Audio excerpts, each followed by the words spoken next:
ലോകകപ്പ് വിജയാഘോഷത്തിനിടെ ഫുട്ബോൾ ലോകത്തിന്റെ ശ്രദ്ധ മുഴുവൻ സ്പാനിഷ് സൂപ്പർ താരം ലാമിൻ യമാലിനും അദ്ദേഹത്തിന്റെ കുടുംബാംഗങ്ങളിലുമായിരുന്നു. താരത്തോടൊപ്പം വിജയാഘോഷത്തിൽ പങ്കെടുക്കാൻ കാമുകിയും സ്പാനിഷ് കണ്ടന്റ് ക്രിയേറ്ററുമായ ഇനസ് സാന്റോയും ഉണ്ടായിരുന്നു. ലോകകപ്പിന് തൊട്ടു മുൻപാണ് ഇരുവരും പ്രണയത്തിലാകുന്നത്. അർജന്റീനൻ ഗായിക നിക്കി നിക്കോളയുമായുള്ള ബന്ധം വേർപിരിഞ്ഞ ശേഷമാണ് യമാൽ ഇനസുമായി അടുക്കുന്നത്. എന്നാൽ വിജയാഘോഷങ്ങൾക്ക് പിന്നാലെ സോഷ്യൽ മീഡിയയിൽ കടുത്ത സൈബർ ആക്രമണങ്ങളാണ് ഇനസ് നേരിട്ടത്. യമാലിനോടൊപ്പം ട്രോഫി പിടിച്ചു നിൽക്കുന്ന ചിത്രം ഇനസ് ഇൻസ്റ്റഗ്രാമിൽ പങ്കുവച്ചുവെങ്കിലും ആഘോഷത്തിനിടെ യമാൽ ഇനസിനെ അവഗണിക്കുന്നുവെന്നാണ് സോഷ്യൽ മീഡിയയുടെ പ്രചാരണം.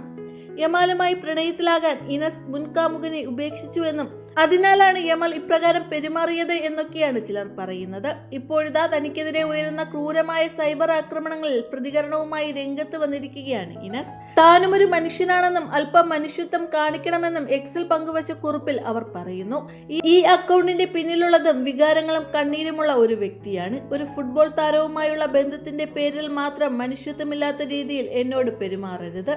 എല്ലാവർക്കും എല്ലാവരെയും ഇഷ്ടപ്പെടണമെന്നില്ലെന്ന് എനിക്കറിയാം. എന്നാൽ ഒരു അഭിപ്രായം പറയുന്നതും അപരിചിതരായ ആളുകളെ അപമാനിക്കുന്നതും തമ്മിൽ വലിയ വ്യത്യാസമുണ്ട്. എനിക്ക് വേണ്ടത് കുറച്ച് മനുഷ്യത്വം മാത്രമാണ്. ക്രൂരത ആഘോഷിക്കപ്പെടുന്ന ഇടമായി സോഷ്യൽ മീഡിയ മാറുന്ന സാഹചര്യം അവസാനിക്കുമെന്ന് പ്രതീക്ഷിക്കുന്നു എന്നും ഇനസ് കുറിച്ചു. തികച്ചും സാധാരണമായ ഒരു കാര്യം പങ്കുവച്ചത് ഇത്രയും വലിയ വിവാദമാകുമെന്ന് പ്രതീക്ഷിച്ചില്ലെന്നും നിരന്തരമായ അധിക്ഷേപങ്ങൾ തന്റെ മാനസികാരോഗ്യത്തെ തളർത്തിയെന്നും ഇനസ് വെളിപ്പെടുത്തി.